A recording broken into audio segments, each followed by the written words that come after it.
오늘 우리가 함께 볼 하나님의 말씀은 예레미야 51장 20절부터 24절까지 말씀입니다. 20절부터 24절까지 말씀. 여호와께서 이르시되 너는 나의 철퇴 곧 무기라. 나는 내가 나라들을 분쇄하며 내가 국가들을 멸하며 내가 말과 기마병을 분쇄하며 내가 병거와 병거대를 부수며 내가 남자와 여자를 분쇄하며 내가 노년과 유년을 분쇄하며 내가 청년과 처녀를 분쇄하며 내가 목자와 그 양떼를 분쇄하며 내가 농부와 그 멍에소를 분쇄하며 내가 도백과 태수들을 분쇄하도록 하리로다. 너희 눈앞에서 그들이 시온에서 모든 악을 행한 대로 내가 바벨론과 갈대아 모든 주민에게 갚으리라. 여호와의 말씀이니라. 어제 우리는 하나님께서 살아계신 분으로서 뜻과 의지와 목적을 가지고 계시다는 이야기를 했습니다. 그리고 우리도 살아계신 하나님의 뜻을 따라 살아갈 때 진정으로 살아있는 것이라고 이야기했습니다. 그렇지 않고 하나님과의 관계가 끊어진 채로 살아간다면 그것은 살아있으나 죽음 가운데서 살아가는 것에 불과하죠. 그런데 하나님의 뜻을 따라 살아가는 우리에게 이해되지 않는 일들이 참 많습니다. 하나님의 뜻을 따라가는 것이 쉽지 않다는 것이죠. 하나님께서 창조하신 세상에서 하나님의 사람들이 하나님의 뜻을 따라 사는 것이 힘든 일인데, 이렇게 힘든 일이라면 뭔가 잘못되어도 한참 잘못된 것입니다. 하나님이 잘못되었든지 하나님의 뜻이 잘못되었든지 아니면 우리가 잘못된 것이죠. 성경은 우리가 잘못되었고 우리가 살고 있는 이 세상이 잘못되었다라고 이야기를 합니다. 그리고 그 잘못으로부터 회복되는 중이라고 이야기를 하죠. 회복을 시작했고 회복이 진행되는 중입니다. 그래서 회복되지 못한 세상은 여전히 고장난 채로 존재합니다. 먼저 회복된 우리가 세상을 고쳐가야 하겠죠. 또 이해되지 않는 것은 하나님의 뜻대로 살지 않는 사람들이 정말 많고 또 하나님의 뜻대로 살지 않아도 일이 생각보다 잘 풀린다는 것입니다. 하나님을 대적하면 인생이 풀리지 않아야 하는데 오히려 잘 되고 있으니 우리 입장에서는 참 답답하고 억울한 측면이 있죠. 잘 되려면 믿는 우리가 잘 되는 것이 맞을 텐데 그렇지 않으니 참 어려운 문제입니다. 오늘 말씀은 짧지만 우리가 품고 있는 이 어려운 문제를 풀 수 있는 힌트를 남겨주고 있습니다. 말씀에는 하나님께서 우상을 섬기는 바벨론을 하나님의 철퇴이자 무기로 사용하셨다는 이야기가 나옵니다. 바벨론을 향해서 모든 것들을 분쇄했다라고 이야기를 하죠. 이스라엘 사람들 입장에서 보면 말도 안 되는 이야기입니다.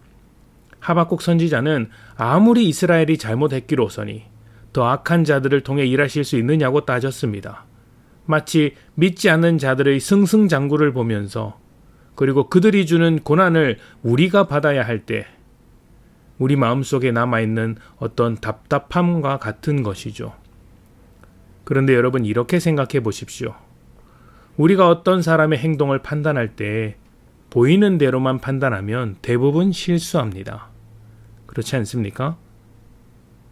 그 행동이 너무 납득되지 않아서 비판을 했는데 나중에 알고 보니 다른 사람에게는 말할 수 없는 그러나 충분히 납득될 만한 어떤 이유가 있어서 내가 비판한 것이 미안해지는 순간들이 있습니다.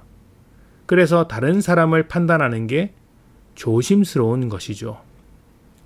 한 사람에 대해서 평가하는 것도 그런데 하나님의 일하심은 어떻겠습니까? 감히 측량할 수 없죠.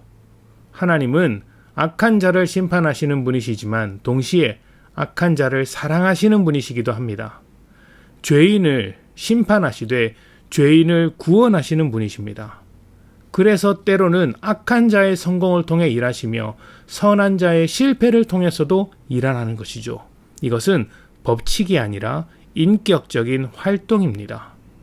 뜻과 목적을 가지신 살아계신 하나님의 일하심이죠. 여기서 우리가 주목해야 하는 것은 그 순간순간의 사건이 아닙니다. 사건을 보면 바벨론을 철퇴처럼 사용하시는 하나님을 이해하기가 참 어렵습니다. 왜 바벨론을 사용하시는가? 왜 악한 자를 성공하게 하시는가? 답답하죠. 그러나 우리는 그 답답함을 넘어 하나님을 주목해야 합니다. 하나님은 누구신가? 우리를 위해 일하시는 분이시고 신실하신 분이시다. 우리를 포기하지 않으시는 분이시다. 우리를 위해 사람의 모습으로 오셨고 십자가의 자리에 오르신 분이다. 이런 신뢰를 갖고 사건을 바라보는 것입니다. 그렇게 할 수 있다면 여러분, 그 사건 속에서 일하시는 하나님의 마음을 찾아낼 수 있고 그 마음을 따라 살기를 소원할 것입니다. 우리가 답답한 것은 이 일이 어떤 결과를 만들어낼지 몰라서일 것입니다. 내게 벌어지는 이 사건이, 불합리해 보이는 이 사건이 어떤 결과를 만들어낼지 상상할 수 없기 때문이죠. 이스라엘도 그랬습니다. 나라가 망하는 그 순간에는 모든 것이 끝났다고 생각했습니다. 하나님께서 그 일을 통해 어떤 결과를 만들어내실지는 전혀 알지 못했던 것이죠. 우리 역시 사건만 보면, 하나님을 보지 않고 그 순간의 사건만 보면 그렇게 됩니다. 사건으로 인해 절망하게 되죠. 소망을 잃어버리죠. 답답해집니다.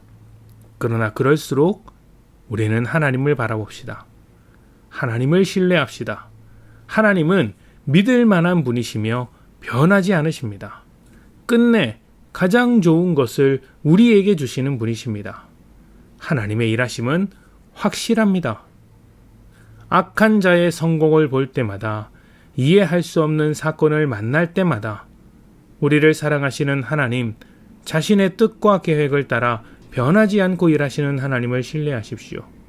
하나님께서 반드시 우리에게 열매 맺으실 것입니다. 함께 기도합시다.